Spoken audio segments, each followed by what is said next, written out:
kailangan nating i-internalize sa bawat isa, from top level hanggang sa family level, no, na ano ang dapat natin gawin in case na magkaroon po tayo ng the big one. Not only the big one.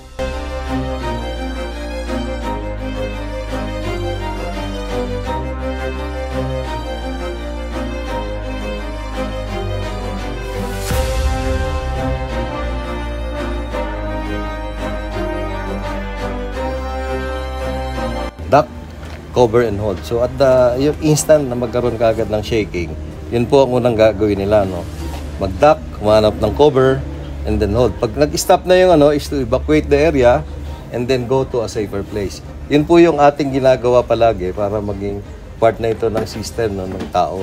Kasi pag palagi natin itong ginagawa, kahit tulog tayo, alam na natin kung ano yung gagawin. Immediate na gagawin natin in times of emergency.